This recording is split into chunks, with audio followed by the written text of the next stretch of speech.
rapidly, that have not happened in the history of man.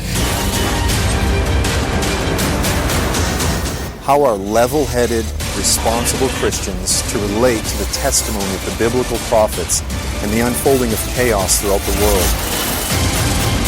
Not just believers are wondering, is this a sign of the end?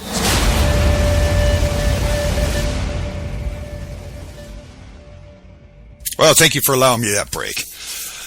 So do you think that the last election, when all of the Democrats lost their seats, that this is going to make a difference? Well, according to the Daily Caller, top GOP leaders promise total amnesty in 2015. Well, how do you like those apples? House Speaker John Boehner's top committee chairman says he wants an immigration bill that will allow millions of foreign immigrants to stay and work jobs sought by Americans. Here's what he said: I'm going to use my assets and resources in the new year to work with Congress to have a well-understood agreement about how the law should be and how we, as communities and farm communities and tech communities, create circumstances where we can have people in this country and work, and where not one person is, quote, thrown out or deported. Representative Pete Sessions went on to say the chair is a powerful House Rules Committee, told a group of Democratic legislators the committee has power to kill or boost members' bills because it decides how each bill will be considered in floor votes. Sessions' promise of de facto amnesty to Democrats was welcomed by Luis Gutierrez, who frequently describes unauthorized immigrants as members of his community.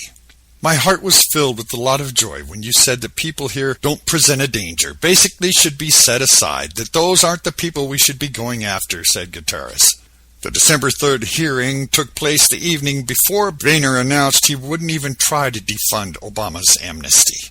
Obama's amnesty grant work permits and Social Security cards to 4 million illegals, suspending immigration enforcement for all nonviolent illegals, and increases the inflow of foreign and professional users in prestigious jobs.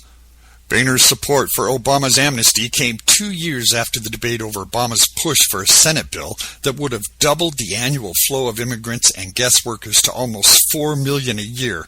Roughly 4 million Americans, in turn, would lose their jobs to these illegal or now legal immigrants.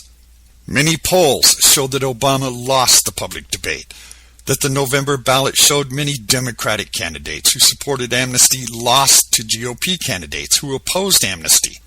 Also, right here in the state of Oregon, voters decided 2-1 to deny driver's licenses to illegals. So why is the President, the Congress, and the Senate going against the will of the people? I'm sorry, why are they going against the will of the sheeple? Because nobody seems to be standing up or saying anything about this. You know, this is the same thing as when I reported on the Bergdahl exchange. I exposed the truth then, that he wasn't held by Al-Qaeda. He was held by the Haqqani Network. And the Haqqani Network does not release anyone without some sort of cash payment. Well, as I reported then, he was held in Pakistan by the Haqqani Network. Somebody paid Haqqani to release him. Al-Qaeda took him from Pakistan to Afghanistan and released him for the trade of the 5 Taliban members at Guantanamo Bay. That was confirmed over and over again. Yet, nobody said anything, nobody did anything. This is going to be the same thing. However, the truth may come out in this. According to the Washington Times, 17 states filed lawsuits in a bid to halt this amnesty order. And here's what the Washington Times wrote. 17 states and governors sued the Department of Homeland Security on Wednesday in a bid to halt President Obama's new deportation amnesty, saying he violated the Constitution, broke federal laws, and granted tentative legal status to millions of illegal immigrants. The lawsuit is not about immigration. It's about the rule of law, presidential power, and the structural limits of the U.S. Constitution. The governors said in a 75-page complaint filed in federal district court in Texas, the governors said they have standing to sue because they and their state taxpayers will be left on the hook for expenses related to schooling, health care, police to handle the extra illegal immigrants who will now have federal permission to stay in the U.S. despite having no permanent lawful status. And the plaintiffs carefully chose the court where they filed their challenge. selecting Brownsville, Texas, where a judge last year wrote a scathing rebuke about Homeland Security for aiding human smugglers.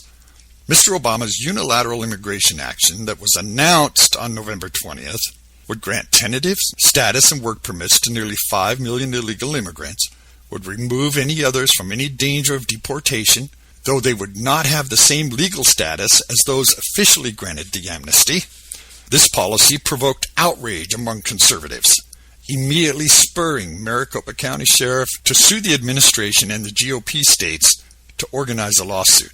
This is where the lawsuit may be stopped in its tracks by the feds just saying, "Prove it. Where's the order?" It's Congress who's changing the law, not me. Is that what Obama can say because he's never actually signed the order, but Congress is moving on it anyway?